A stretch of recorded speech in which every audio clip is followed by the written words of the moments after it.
within the House, the committee within the House, the committees within the House have all completed their respective parts and all the pieces have come together. I commend all the committees, chairmen, members, and staff who worked for months, often well into the night and early hours of the morning, to craft the One Big Beautiful Bill Act. We're here to finish the job and ship this legislation to the House floor. With that, I look forward to the discussion. I now yield to the ranking member, Mr. McGovern, for any comments he wishes to make. Well, that's a lot to digest. Thank you. Madam Chair, before we get into the substance here, I've got a simple question. What the hell are Republicans so afraid of? What the hell are you so scared of that you guys are holding this hearing at 1 o'clock in the morning? It's a simple question that speaks to the heart of what's going on here, and one that I'm going to keep on asking. If Republicans are so proud of what is in this bill, then why are you trying to ram it through in the dead of night? If you guys are so proud to kick 14 million people off Medicaid, if you guys are so proud to rip food assistance out of the refrigerators of moms and dads and their kids, if you guys are so proud of shutting down rural hospitals and hurting our farmers, if you guys really think these are such great, awesome, beautiful things to do, like Trump keeps saying, then why not hold this hearing at 1 p.m. and not 1 a.m.? Why not debate this bill in prime time when most of the American people can watch? It's 1 o'clock in the morning. I think it's prime time in Guam. And I think it's crystal clear. It's crystal clear to everyone what this is all about. Now, the chairwoman wants to pretend like meeting at 1 o'clock in the morning is business as usual around here. It is not. This is not normal at all. She had to go back 20 years into the archives to dig up a single example of rules meeting at 1 a.m. I guess, is that supposed to be some kind of gotcha? I'm actually glad she went back 2 decades to bring it up, because in 2007, Democrats convened the Rules Committee at 1 a.m. to protect people's health care. You guys have us meeting at 1 a.m. to rip it away. Now look at the record. George W. Bush was president, and the Children's Health Insurance Program was about to expire. That's an actual emergency, not a fake emergency like this. He vetoed not 1, but 2 of the bills that we sent him because he didn't want to cover those additional kids. So you guys caught us doing what exactly? Trying to protect coverage for uninsured kids. Great, we're proud of that. There is no comparison here. This is a 1,000-page bill, for God's sake. 1,000+ pages, and you want to shove it through in the dead of night because Trump said, close your eyes and vote for it. You're using emergency procedures to jam this through Congress to meet an artificial deadline that you created yourselves because the billionaires just couldn't wait for their tax cut. It's astonishing, really. It takes my breath away. It's just over 100 days, and you guys have gone from promising to lower costs to ripping away people's health care. Now, of course, you don't want anyone to know what you're doing here. It's because you know that this bill betrays the people who voted for you. You have the most ineffective Congress in a century. You've passed almost no legislation into law. And this is how you want to roll out your big centerpiece legislation at 1 o'clock in the morning. This isn't just incompetence. It's much more nefarious than that. You are intentionally hiding what you are doing. What an insult to the people of this country. What disdain you guys must have for the people who voted for you.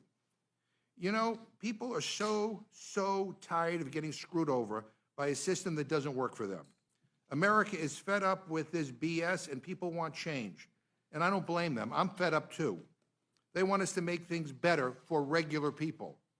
And what your big, ugly bill does is the exact opposite. You guys and Trump are perpetuating the exact broken system that people hate. You're rigging things for the rich and powerful. More tax breaks for billionaires while regular people get screwed. More giveaways for those at the top while moms and dads struggle to get by. More loopholes into the tax code for Wall Street CEOs and bankers while working families fall further and further behind. That's the Republican agenda. That's what you guys think is big and beautiful. Greed, corruption, and tax breaks for billionaires. You want to steal from the wallets of working class people steal from their ability to buy food and get health care, and then you have the nerve to claim that this bill is about cutting costs and reducing waste? Give me a break. This bill raises the debt limit by $4 trillion. $4 trillion with a T. Even your own members, budget hawks in the House and Senate, weren't happy with the latest version of this bill because they know it will blow up our deficit. And the true cost is likely trillions of dollars higher, a cost shouldered by the American taxpayer. So you want to cut taxes for the rich and pay for it by exploding the debt and stealing from the American people. Stealing from people with the least so you guys can give more to those with the most. And I just find that fundamentally wrong, fundamentally cruel, totally out of touch, and totally and fundamentally immoral. Now let me walk through what your bill does, since you guys are so eager to sweep it under the rug. First, you are making the biggest cuts to Medicaid in American history. As a result of this bill, nearly 14 million Americans will lose their health care, and millions more will pay higher premiums, co-pays, and deductibles. That's just a fact. Hospitals will close, nursing homes will shut down, and people will die. And not a single one of the proposals in your bill is about making Medicaid work better. Not one. Your bill doesn't save Medicaid. Your bill destroys Medicaid. We can and we should make Medicaid work better. Absolutely. Instead, your bill creates more red tape, more hurdles, and kicks struggling people off their health insurance. Now, who asked for this garbage? I mean, more red tape? Oh, boy. When I talk to people back home, that's exactly what they want with their health care. More red tape. I mean, come on. And then, if that's not bad enough, you are making the biggest cut to food assistance in American history. According to the nonpartisan Congressional Budget Office, at least 5 million Americans will lose food assistance under your plan. 5 million more hungry Americans because of this bill. And that's probably a lowball estimate, by the way. You're slashing benefits from children, from seniors living on fixed incomes, from veterans who served this country and now rely on food assistance just to get by. And why? And why? So that the top 0.1%, people making over $3.5 million a year, can pocket $314,000 a year in new tax giveaways. I mean, you are literally taking food off kids' plates to buy Elon Musk another yacht. I guess he's getting a good return on his campaign donations, but I just find this whole thing disgusting.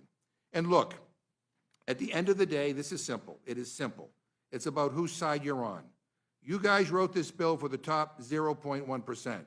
You wrote it for the billion-dollar corporations who offshore jobs and dodge taxes. You wrote it for the big oil and big pharma CEOs who rip people off. You wrote it for the rich and famous, for the people who never, ever have to worry about where their next meal is coming from or how to take care of their elderly parents. So you guys picked a side, okay? You picked the billionaires. I get it. You want to betray the people who voted for you. You want to sell them out because Trump told you to. But guess what? Democrats are picking a side too. And we are siding with the vast, vast, vast majority of Americans who you are going to screw over with this bill. We are siding with the 14 million parents and grandparents who are going to get kicked off health care if this monstrosity passes. We're siding with struggling families who are already having a hard time buying groceries, and the farmers whose incomes will drop because you're gutting the nutrition programs that create demand for the food that they grow, and the rural grocery stores that they support, and the nurses who will lose their jobs when you start closing down rural hospitals. That's who we're siding with, and that's who we choose to fight for. Now, I've seen a lot in my time in Congress. I've seen my fair share of bad bills, but this takes the cake. This is not policy. This is theft. It is a direct transfer of wealth from the working and middle class to the ultra-wealthy, and it's being done on purpose and under the cover of night. Republicans have had every opportunity to make life better for the American people. You guys have a unified Republican government. You have the House. You have the Senate. You have the White House. You could have invested in housing, in child care, in clean energy, in community health. You could have closed tax loopholes